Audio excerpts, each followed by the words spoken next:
স্ত্রীকে কি বলতে চান লাস্ট? নাথিং। কিছুই না? না, যার সাথে 38 বছর সংসার করেছেন তাকে কিছুই বলার নাই? Nothing to say. লাস্ট 1.5 ইয়ার সে আমাকে ভাত দেয় নাই। ও, আমি পারচেস করে কিনতাম, কিনে সেই ভাতটা আমি 2 বেলা খেতাম। আর লক্ষ লক্ষ টাকা দিয়েছি যাতে তার কোনো অসুবিধা না হয়। বের হয়ে যা, বের হয়ে যা, এটা আমার ভাষা। মানে আপনাকে এইভাবে বলতেছিলেন? হ্যাঁ, তুই তখন তো তুই ফুল মারছেও ঘরের মধ্যে।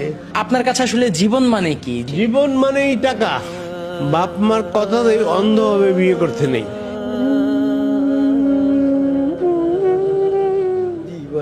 কেমন আছেন?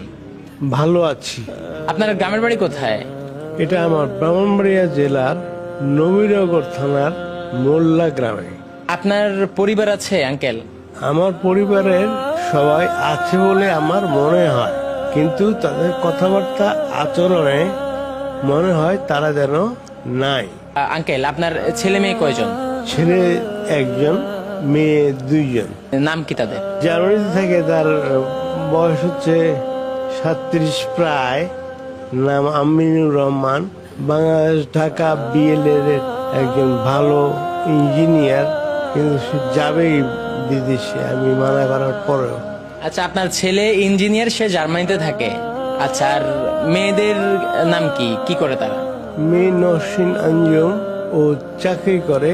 আচ্ছা, আপনার বড় মেয়ে জব করে, আর ছোট মেয়ের কি অবস্থা, সে কি করে? ছোট মেয়ে মেট্রিক পাস করার পরে এখন লেখাপড়া করে বিজিবি কলেজে। তাহলে ছোট মেয়েকে এখনো বিয়ে দেননি? না না না। বড় মেয়েকে বিয়ে দিয়েছে? হ্যাঁ, জি জি। নাতি নাত করেছে? এক নাতি আছে। আচ্ছা কাকা, আপনার পরিবার আছে, আপনার ছেলে মেয়ে সবাই ঠিকঠাক মতো বসবাস করতেছে, কেউ দেশের বাইরে ভালো অবস্থানে আছে, কেউ দেশে জব করতেছে, শিক্ষিত পরিবার। তাহলে আজকে আপনি বৃদ্ধাশ্রমে কেন? মানে এই পরিণতিটা কেন, যদি এটা একটু বলতেন। এই পরিণতিটা আমি নিজেও বলতে পারবো না। মনে হয় আমার ওয়াইফ এর কারণ বিদেশি। বিয়ের সময় আমি বিদেশ থেকে আসছি, তারা বিয়ে করাইছে আমাকে, আমি জানিও না ঠিক মতো। কিন্তু মেয়েটা ছিল, চলাফেরা ভালো ছিল না। তার তখন প্রেমিকের সাথে সম্পর্ক, আর চলাফেরায় বোঝা যায় তার সম্পর্ক আছে। সে অনেকবার চেষ্টা করছে আমার সাথে বিয়ে ভেঙে দেওয়ার জন্য। তার বাবাও চেষ্টা করছে অনেকবার ভেঙে দেওয়ার জন্য, কিন্তু আমি চেয়েছিলাম একটা ভাঙ্গা ফ্যামিলিকে জোড়া রাখাতে, অ্যাটলিস্ট টিকে থাক। তো এগুলো করতে করতেই এতটা সময় চলে গেছে।